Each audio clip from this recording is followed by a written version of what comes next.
భయంకరమైన పులి వల్ల మొత్తం అడవి వణికిపోయింది. కానీ ఒక చిన్న నక్క తన తెలివితో ఆ పులిని అడవి నుంచి పారిపోయేలా చేసింది. అది ఎలా సాధ్యమైందో ఇప్పుడు చూద్దాం.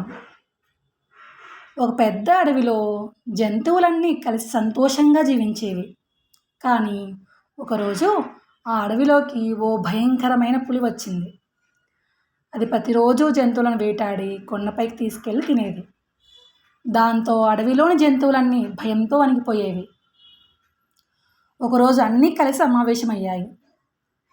ఎలుగుబంటి బాధగా ఇలా అంది, ఇలా ఉంటే మనం ఈ అడవిని వదిలి మరో అడవికి వెళ్ళాల్సిందే. అది విన్న ఏనుగు ఇలా అంది, మరో అడవిలో పుళ్ళు ఉండవా? అక్కడ కూడా ప్రమాదమే కదా. అందరూ ఏం చేయాలో అర్థం కాక మౌనంగా ఉన్నారు. అప్పుడు అడవికి ఒక తెలివైన నక్క వచ్చింది.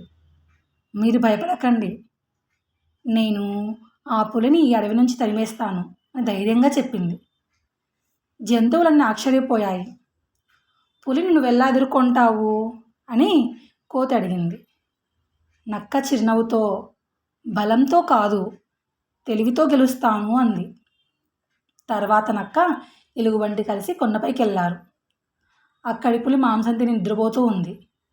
అప్పుడు ఎలుగుబంటి గట్టిగా ఇలా అంది, నక్క తాత, పులి ఎక్కడుందో చూడు. పులికి వెంటనే మెలకువ వచ్చింది. దాక్కొని వాళ్ళ మాటలు వినసాగింది. నక్క అడిగింది, ఏమైంది అని. అప్పుడు ఎలుగుబంటి ఇలా అంది, అడవిలోని జంతువులన్నీ విషపు ఆకులు తిన్నాయి. ఇప్పుడు వాటి శరీరాల్లో విషం నిండిపోయింది. పులి వాటిని తింటే అది కూడా చనిపోతుంది. ఇది విన్న పులి ఒక్కసారిగా భయపడిపోయింది. ఏ జంతువులో ఏ విషం ఉందో, ఏదిలో లేదో నాకెలా తెలుస్తుంది అని ఆలోచించింది. ఇక్కడ ఉంటే నా ప్రాణాలకే ప్రమాదం అని భావించింది. అంతే, ఆ రాత్రే పులి ఆ అడవి నుంచి వదిలి మరో అడవికి పారిపోయింది.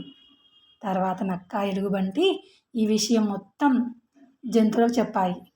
జంతువులన్నీ ఆనందంతో నక్కను అభినందించాయి. ఆ రోజు నుంచి ఆ అడవిలో మళ్ళీ ప్రశాంతత వచ్చింది.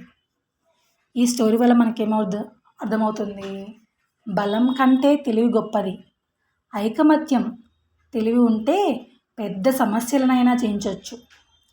ఈ కథ మీకు నచ్చితే ప్లీజ్ లైక్ చేయండి. ఇలాంటి మరిన్ని తెలుగు నీతి కథల కోసం నా ఛానల్ సబ్స్క్రైబ్ చేసుకొని బెల్ ఐకాన్ ప్రెస్ చేయండి. Thanks for watching.